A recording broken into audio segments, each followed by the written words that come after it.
El juez Alfonso Flores es el único juez federal encargado de atender casos de extinción de dominio. Y dice, esta figura tiene un montón de salvaguardas, no está funcionando como quisiéramos. Esta inquietud del juez Flores la recogieron los legisladores y en este momento en el Congreso hay un intento de reformar lo que habían instaurado en 2008.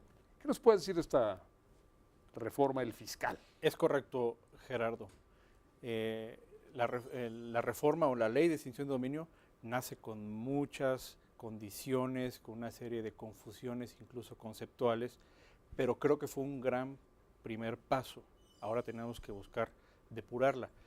Yo creo que lo ideal, un planteamiento ideal sería incluso reformar la Constitución, porque insisto, quedó una extinción de dominio muy acotada y muy chaparrita, que no se compara con las extinciones de dominio que funcionan bien en otros lugares. Pero hablando de esta reforma, nos parece que va a permitirnos, si se aprueba como está planteada y se está discutiendo por los diputados, eliminar figuras penales, que insisto, el introducir figuras penales en un juicio o en un procedimiento como la extinción de dominio, lo único que hace es elevar la rigurosidad y la formalidad. ¿La idea es quitarle la casa a mi tía Conchita aunque ella no haya cometido ningún delito? No, de ninguna manera. La idea es quitarle la casa, los bienes, las cuentas a quienes, a quienes tengan esos bienes como producto, como objeto o como instrumento del delito. Y por eso hay vías expeditas para acreditar que quien sea inocente o que tenga derecho a esos bienes de una manera lícita no tendrá ningún problema. ¿Qué debe precisar esta reforma que se está discutiendo en el Congreso, Alfonso? Yo creo que lo que está ahorita en el Congreso es suficiente, pero si van a reformar deberían de ir más allá. Ojo, es una figura que va sobre el bien. No estamos viendo si es responsable o no. Ojo, cuando se está viendo la libertad de una persona, no debe de haber lugar a dudas de que es responsable para mandarlo a prisión. Estamos hablando de un bien.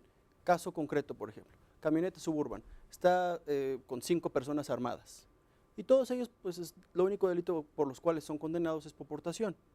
Yo sé, como ciudadano mexicano, como una situación lógica, pues que esas 5 personas armadas en la Suburban no venían de jugar golf.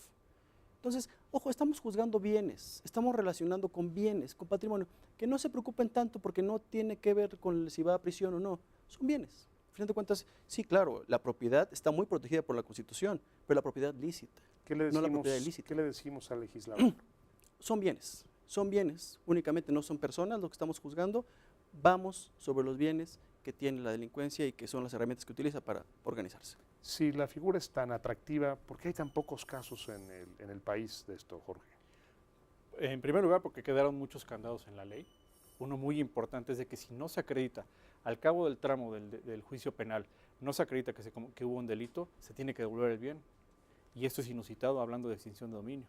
Más que inusitado y contradictorio. Es contradictorio. Ajá. No tiene por qué hacerse depender la suerte final de una extinción de dominio con la suerte de un juicio, por lo que ya se ha comentado. Hay que separarlos definitivamente. Siempre existirá la garantía de que un dueño de buena fe pueda acreditar la licitud de sus bienes. En ese momento se destruye cualquier extinción de dominio. Quien actúa de buena fe no tiene nada de qué preocuparse. No tiene nada que preocuparse, pero además, insisto en el caso de Colombia. En Colombia, ¿qué es lo que hacen?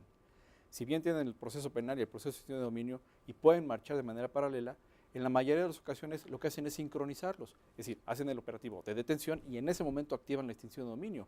No estamos hablando de que se va tras bienes de gente inocente. Estamos hablando que hay una inteligencia de las entidades como las procuradurías o las fiscalías en donde se pone al servicio de cada causa esa información y se sincroniza. Piensa un minuto, yo sé que es complicado lo que te voy a pedir. No el pensar, Piensa ¿verdad? un minuto como fiscal. Si tú fueras el fiscal, ¿cómo impulsarías esta figura?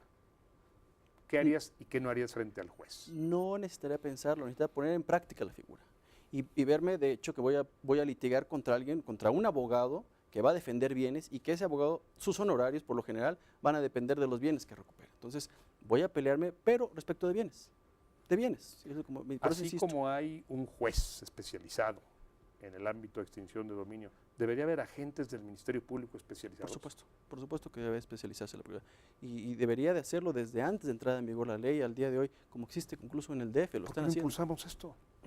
Bueno, desde luego que se está haciendo y quiero comentarte lo siguiente, Gerardo. Hay un esfuerzo que en el país, impulsado por el presidente Calderón, no solamente el tema de extinción de dominio. El tema de extinción de dominio forma parte de un capítulo de un tema más grande, que es el combate al lavado de dinero. Es decir, la extinción de dominio es un remedio al lavado de dinero, que es un fenómeno muy grave, muy amplio, que lastima mucho a la sociedad porque permite que el delincuente pueda gozar de sus bienes de manera impune. Entonces, gracias a estas figuras que se han puesto a discusión, impulsadas por el presidente Calderón y por los legisladores, es que estamos ahora en posibilidades de discutirlas. Y eso obliga a que la PGR especialice sus tareas en lavado de dinero, porque necesitamos analistas financieros, necesitamos que nuestros policías tengan conocimientos especializados de contabilidad, de finanzas, de cuestiones bancarias, de cuestiones de derecho patrimonial, de cuestiones de derecho civil, y se está haciendo, Gerardo. Esa es la idea. Yo veo una perspectiva muy importante, muy favorable. Tenemos que avanzar en el diseño legal y también, como dice el señor juez, también tenemos que avanzar en la práctica, y en eso estamos comprometidos. A mí en lo personal me entusiasma esta idea que impulsó el presidente Calderón y que el Congreso retomó con tanta oportunidad. Pero ¿cómo se mira en el Poder Judicial esta figura? Cuando tú hablas con tus colegas jueces, ¿cómo se ve? Mis colegas jueces no creen en la figura. No creen No creen en la figura, no le ven, es una figura complicada, tiene figuras penales, civiles, sí, dice que es autónomo del penal, pero me vincula totalmente con penal. Mis colegas no creen, pero como ciudadanos mexicanos, como gente de Estado, creemos que estas figuras son necesarias para este país.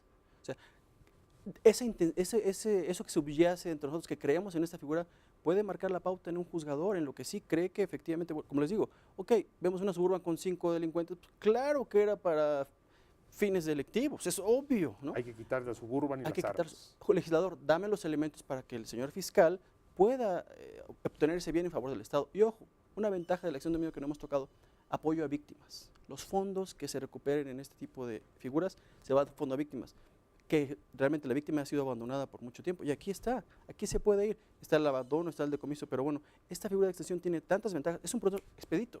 Podemos disponer del bien. Y si en 4 años o 5 aparece el legítimo responsable, aparece la tía Conchita que andaba de viaje, en 5 años, tía Conchita, tu bien te pertenece. Sí se vendió, lo dispusimos porque no íbamos a tener un departamento ahí vigilado por un policía, pero aquí está. Te damos tu dinero, tía Conchita. Así está previsto. Para que Realizadas funcione. estas reformas en el Congreso, ¿tú crees que en el Poder Judicial empiece a verse con más simpatía esta figura? Sí, por supuesto que sí. No se ve con simpatía por lo enredoso que dejaron la norma, si se me permite la expresión. Y perdón, Gerardo, ha sido un proceso natural. Es una figura, como tú le dijiste, difícil de digerir. En Colombia ha ocupado 13, 14 años. Yo confío que pronto vamos a terminar de digerir y de entenderla y a no estar espantados con ella. La premisa de este tipo de figuras y del combate al lavado de dinero es una frase que todos conocemos: el crimen no paga, el crimen no debe de pagar. Y en este país, desafortunadamente, hemos llegado a extremos en donde los delincuentes viven pues como grandes magnates. Eso se debe de acabar. Pues Jorge, cuando te escucho a ti, Alfonso, cuando te escucho a ti, me siento inquieto, pero también esperanzado.